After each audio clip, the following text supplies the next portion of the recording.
Bonjour à tous, aujourd'hui on va voir comment on peut trader les drapeaux.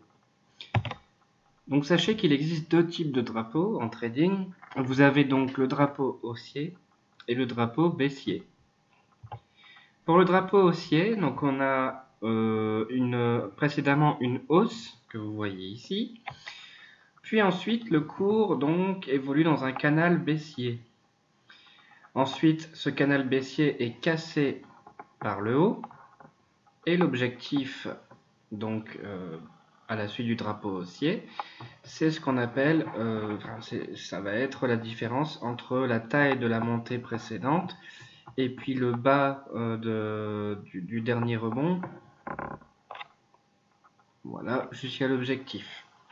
Donc ça c'est pour le drapeau haussier. Pour le drapeau baissier, donc on a l'inverse. On a un début de tendance qui est baissier. Ensuite, le cours évolue dans un canal haussier. Et ensuite, on termine donc par une cassure de ce canal par le bas pour atteindre l'objectif. Donc on va voir un exemple pratique. Par exemple ici, sur l'euro-dollar, on voit bien que la hausse ici est assez énorme. On a une espèce de canal baissier qui se forme. Il est cassé par le haut et la hausse continue. Ça, c'est donc un drapeau haussier. Si je devais faire une analyse technique sur l'euro-dollar, quelque part, on pourrait,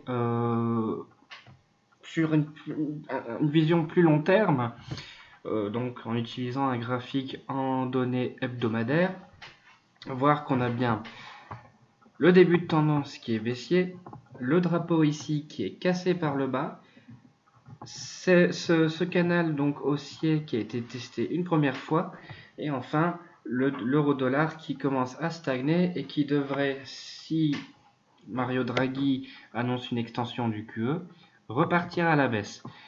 L'objectif, donc, ce sera la différence entre 1,39 et 1,04. Donc, c'est 35, c'est 0,35.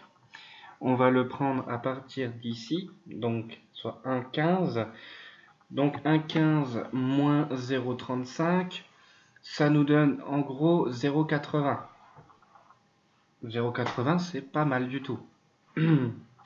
On va voir si justement c'est validé. Il y a encore énormément de facteurs à prendre en compte, surtout que sur le long terme, c'est pas forcément évident de se placer. On voit aussi que si on n'utilise pas cette forme de drapeau haussier, tant qu'on n'a pas cassé un 0,4, on est toujours quelque part haussier, on est en train de se retourner. Mais si on suit donc cette formation de drapeau baissier, on devrait repartir à la baisse et aller chercher les 0,80. Donc en résumé, pas grand chose, hein. Le drapeau haussier va vous donner un signal de hausse, donc c'est une première hausse, un canal baissier qu'on casse par le haut. Le drapeau baissier, c'est une première baisse, un canal haussier et une cassure par le bas. Voilà, je vous souhaite à tous une excellente journée et puis à très bientôt sur Bourse Binaire.